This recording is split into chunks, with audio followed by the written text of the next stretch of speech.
ضمن تبریک اعیاد و ایام ماه عزیز شعبان و تبریک روز نیروی هوایی و گرامی داشته ایام فجر، گزارش خودم رو از استادیوم کاپیتان زنده‌یاد سیروس قایقران در مجموعه ورزشی خلبان شهید پیشگاه هادیان در شهر بندر انزلی آغاز میکنم.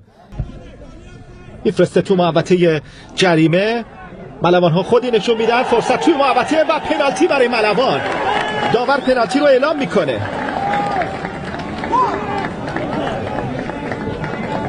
پنالتی به سود ملوان ها. نگاه کنید، عبور میکنه و اینجا با برخورد به سروش رفی نقش بر زمین میشه و داور بلا فاصله کوپال ناظمی جا مهدی جعفری یا همون به نظرم محمدیه که میره پنالتی رو بزنه و توی دروازه جهت خلاف دروازه‌بان. ملوان 1 پرسپولیس 0. توی دروازه پرسپولیس جای میگیره، صورت گرفت و این هم ضربه پنالتی که محمدی خیلی قشنگ زد. کاپیتان پرسپولیسی ها باید بفرسته کوتاه داخل محوطه جریمه که توپ روی پای دانیل گرا نمیگیره. با پای چپ کوتاه پشت محوطه جریمه جعفری پنالتی رو او گرفت و در نهایت گل اول رو پایه گذاشت. خودش میزنه و دروازه‌بان توپ رو مهار میکنه نیازمند. دانیل گرا همراه او میاد داخل محوطه جریمه. علی نژاد این کارا رو شگرد داره، خیلی خوب زد. محمودی یه موقعیت عالی برای پرسپولیس و توپ به بیرون میره. ماکیچ، گرا، خود گرا سانت به داخل محوطه جریمه، فرصت برای همه کار و طیبی پور روی خط توپ رو برگشت میده و به کرنر میفرسته. سانتر گرا بود و ضربه پای راست میلاد محمدی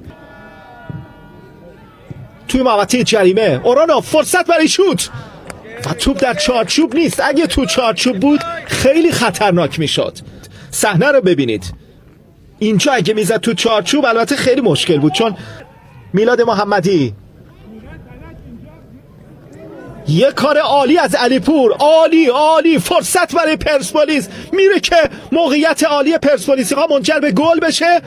حالا دروازه هست و پرسپولیس به سمت دروازه و طیبی پور اینقدر کشش دادن و اینقدر این پا کردن تا بالاخره دروازه‌بان تیم ملوان مانع از گلزنی میشه. اینجا ببینید چه کار کرد دروازه‌بان، خودش بود و توپی که به سمت دروازه میرفت اما توپ به بدن طیبی پور میگیره و راهی کورنر میشه.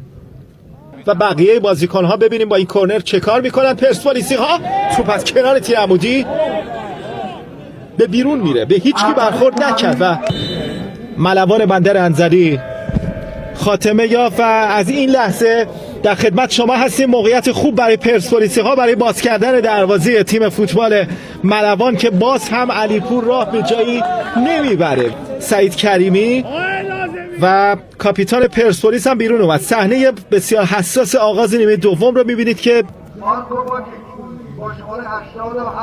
اورانوف موقعیت برای پرسپولیس، موقعیت برای همه کار و توپ از کنار تیر عمودی به بیرون میره. موقعیت خوبی بود برای امیرحسین محمودی، همین چهره که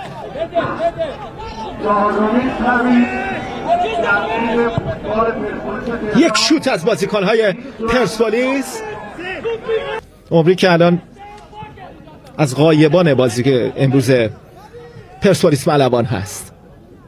حالا بازیکنان پرسپولیس فرصت برای همه کار و باز هم نتیجه نمیگیره علیپور و توپش به بیرون میره. اینجا ببینید کنترل کرد و با روی پا زد که توپ روی پاش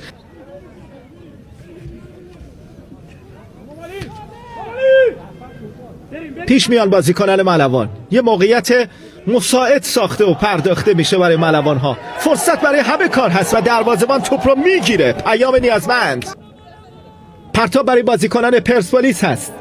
حالا تو محوطه جریمه یه موقعیت عالی برای پرسپولیس میره که دروازه ملوان تهدید بشه و این چنین میشه و پرسپولیسی ها این بار هم ناکام میمونن. از موقعیت استفاده بکنه. توپ اول رو ببینید، اینجا یه فرصت خوب، یه پاس عالی علیپور زد، افسرده خوب گرفت و توپ دومی که واپس این لحظات هست و سوت پایان بازی پرسپولیس تهران و ملوان بندر انزلی و پرسپولیس در شهر بندر انزلی با نتیجه 1-0 بازی رو به ملوان واگذار میکنه.